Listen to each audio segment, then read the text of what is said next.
Assalamualaikum warahmatullahi wabarakatuh. Kita lanjut pada pembahasan yang kemarin sebelumnya, yaitu tentang keutamaan ilmu.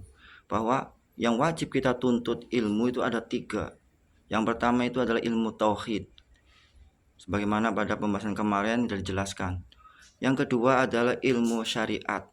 Nah, yang perlu kita pahami di sini adalah ilmu syariat. Ilmu syariat itu bukan membahas saja tentang sholat, tentang zakat, tentang puasa, tentang haji, tentang muamalah, tentang menikah. Ilmu syariat itu membahas segala sesuatu ilmu yang ada di dalam dunia ini. Makan ada ilmunya, minum ada ilmunya, berbicara ada ilmunya, berjalan ada ilmunya, sampai apapun, sekecil apapun, sampai ke WC pun ada ilmunya. Semuanya menggunakan ilmu. Petani mencangkul sawah juga ada ilmunya. Orang tukang ya membuat rumah pun ada ilmunya. Arsitek dalam membuat jembatan, bangunan itu ada ilmunya.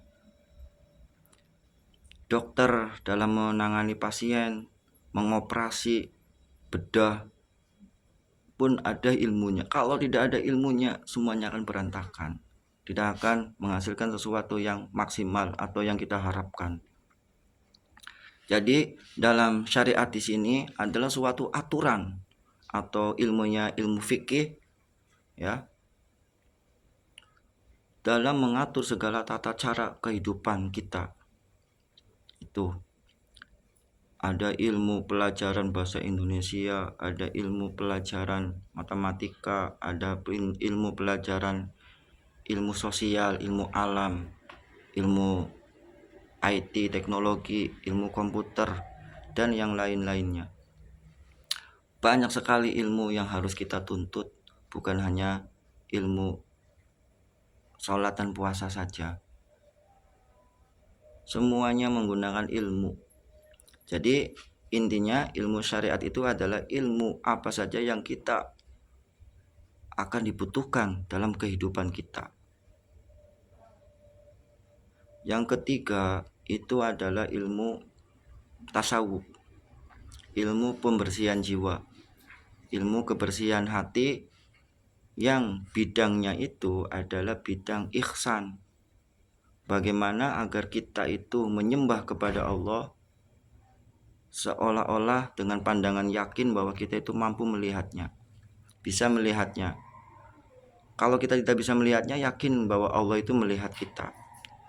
Allah itu kan maha suci, maka perlu hati jiwa kita itu dibersihkan, bermujahadah, melawan hawa nafsu kita, melawan penyakit-penyakit hati dalam diri kita agar dibersihkan oleh Allah Subhanahu wa taala.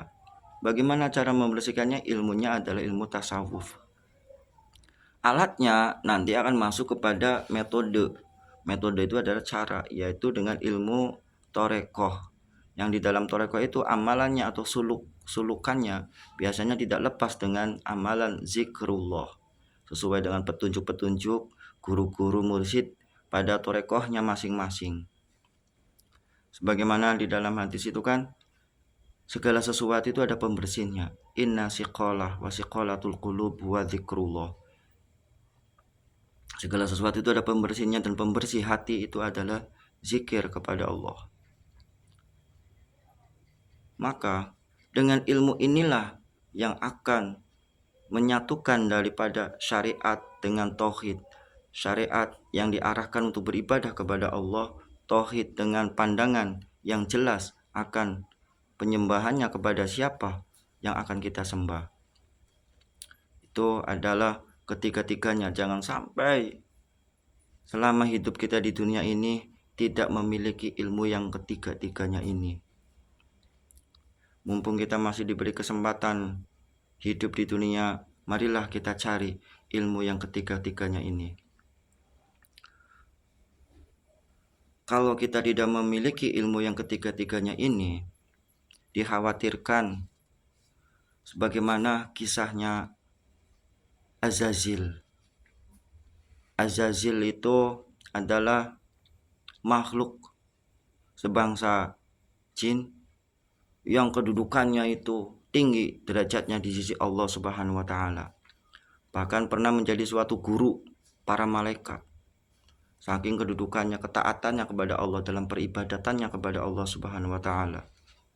Tetapi pada saat Allah menguji Azazil tersebut, sebagaimana di dalam Al-Qur'an surat Al-Baqarah ayat 34, itu diabadikan dalam firman Allah, Bismillahirrahmanirrahim. Wa idh qulna lil malaikati isjudu li adama fasajadu illa iblis aba fastakbar. Wa idh qulna, dan berkatalah, lil malaikati, kepada para malaikat, untuk bersujud kepada Allah. Untuk bersujud kepada Allah, maka para malaikat itu bersujud kepada Allah, illa iblis, kecuali iblis. Iblis itu adalah suatu gelar kepada Azazil yang memiliki keingkaran, pembangkangan. Aba wastakbar, ia itu adalah suatu yang memiliki keagungan atau kesombongan, kebanggaan pada dirinya. Kenapa dia itu sombong, kenapa dia itu bangga? Dijelaskan di dalam Al-Quran surat As-Sod ayat 75, mengatakan, qala ana khairu minhu, berkata iblis, ana khairu minhu, saya itu lebih baik daripada Adam. Khalaqtani min nar wa khalaqtahu min tin, saya diciptakan dari api sedangkan Adam itu dari tanah. Tapi pada esensi kalimat tersebut itu kan yang mengatakan itu perintahnya itu dari Allah. Wahai Azazil, sujudlah kamu dengan makhluk yang telah aku ciptakan ini. Sedangkan Adam itu kan wa nafakhtu fihi mir ruh, itu kan mir ruhi, dari ruhnya Allah. Ya, ada unsur ilahiyanya. Ruhnya itu dari unsur ruh cahaya Allah. Tapi dengan kesombongannya iblis tersebut, dia tidak mau, karena merasa dirinya itu yang paling tinggi, merasa dirinya itu yang paling mulia, tidak mau sujud.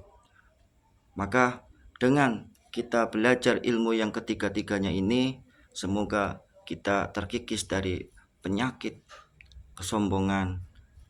Karena dengan sombong itu kita akan tidak bisa untuk bermakrifatullah, untuk mengenal Allah, karena masih ada keegoan kepada diri kita sendiri.